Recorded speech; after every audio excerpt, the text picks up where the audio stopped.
Seth, I want to open up the show talking about the Seattle Seahawks and the Philadelphia Eagles. They played on Sunday Night Football, a primetime game, and the Seahawks did work against the best team in the NFL right now. They did do work, yes. Final score of that game, Seattle Seahawks 24, Philadelphia Eagles 10.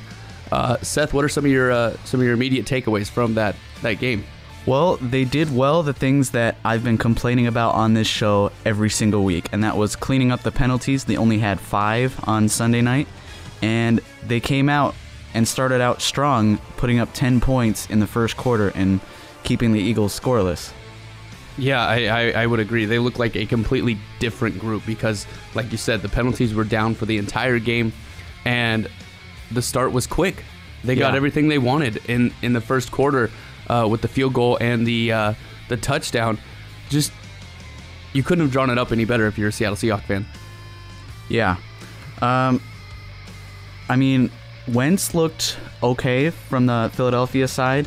I thought that after this game, looking back, the Eagles are maybe a little overrated. They've only beaten one above 500 team out of their 10 wins, so I think that's a little bit of an indicator at possibly being overrated, but definitely some things to be excited about from the Seattle side, knowing that you knocked off who was the number 1 seed in the NFC. Interesting you go that way with the Eagles being overrated. Just looking at the numbers, Carson Wentz threw for 327 yards, but could only muster 10 points throughout the game. Yeah. I mean, that's kind of wild. The Seahawks did get a break towards the beginning of the second half when there was a fumble down near the goal line that the Seahawks were able to recover for a touchback. I mean, that was really, though, the only big break that the Seahawks got throughout that game. I mean, they pretty much just beat them. It didn't really feel like the Eagles just shot themselves in the foot all that much. There just wasn't that many opportunities for the Eagles to do a whole lot. We talked about it last week that, the Seahawks were without Richard Sherman. They were without Cam Chancellor. And coming into Sunday night's game, the Eagles were one of the best, if not the best, offense in the league. They were number 1 in points scored per game. I'd call that the number 1 offense then. The Seahawks come in here without those two players, without Cliff Averill and others, but specifically those two players, and hold the Eagles to 10 points. Are we now getting to a point where we can go, okay, who's the next guy after Richard Sherman? Who's the next guy after Cam Chancellor? Because, man, I'll take that without those two guys. Yeah. I'll take it in a heartbeat every single time. Yeah, it did look good. I don't know if it's the system that just makes it a little easier for corners and other safeties to play. I think having Earl Thomas back there is a great safety valve for the corners to know that if they do get beat, they have help behind them still. So I don't know if it's a system thing or if you want to go with the route that I think you took a week or two ago, saying that Sherman and Chancellor may be overrated. I think another way of looking at this is just that the guys that the Seahawks have waiting in the wings to take over are better than we anticipated. So Bradley McDougald is a replacement for those two guys. He leaves the game with 12 total tackles. Byron Maxwell has 7, and Shaquille Griffin has 5.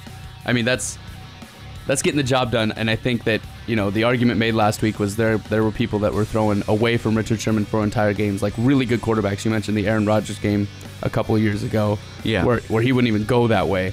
Well, unfortunately for Richard Sherman, that was 2 years ago. Mm-hmm. And I think that some of the shots on Sunday night of Richard Sherman hanging out watching on the sidelines, he might have been realizing that he was watching his job go away because Bradley McDougald, Byron Maxwell, and Shaquille Griffin got it done. Yeah, well, corners especially do tend to drop off once they hit that 30-year-old mark. I think Sherman is 28 right now, I want to say, 29 maybe. So he is getting up there in age as far as corners go. So it would not surprise me to see his speed especially start to drop off. I know he's a good enough player that I think he can survive a couple more years even after his speed starts to go. But yeah, that will definitely affect his play to an extent. So it's an interesting kind of spot where the Seahawks are in, kind of transforming. We've seen them do it offensively where they're not a team that's going to pound the ball and run hard down the middle of the field. And now defensively, kind of a changing of the guard as some of the older guys who the city has been in love with the last 4, 5, 6 years are now, over the hump, and now it's time to see who's next and what's on the horizon for the Seahawks. And when, like we said, they keep the number one scoring offense in the league to 10 points, you got to be excited moving forward. I think we can definitely say that guys like Sherman and Chancellor are in their last big contract years. Once these contracts are up, they may be back with Seattle, but it won't be on a mega deal like they currently are. It wouldn't make sense for either side. Any other takeaways you have from Sunday night's game? I mean, just that the Seahawks looked the part of a playoff team Sunday night. They looked complete offense, defense, special teams. There wasn't a whole lot there, but they didn't need it to be. They look like they can hang with really the best of the NFC.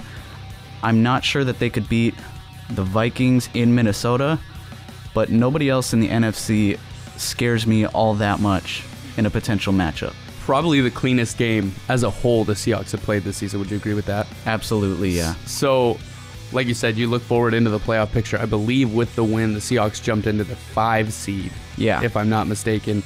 And like you said, that puts them in a matchup with who would be in there, the Saints and the Panthers or the Rams. I mean, those are all teams that are in the mix, correct? So you say no one in that group besides Minnesota, maybe at Minnesota, scares you? I mean, ideally, you'd want your first game to be in Seattle as opposed to traveling to another team's stadium to play. But, I mean, we already beat the Rams in L.A. this year. Wow. We talked about that game. I don't know who beat who in that one, but yeah, you did. Seahawks did pick up a W. According to the scoreboard, the Seahawks won that game, Christian. By the skin of their teeth. It'll be interesting. I'm excited for when the Rams come to town and play Seattle in Seattle, because that should be a very telling game. And when I say I'm not scared of a team, I don't necessarily mean that I think it's an easy win. I think the Panthers, Rams, Saints, those are all good teams. They could very easily end up beating Seattle if it came to that.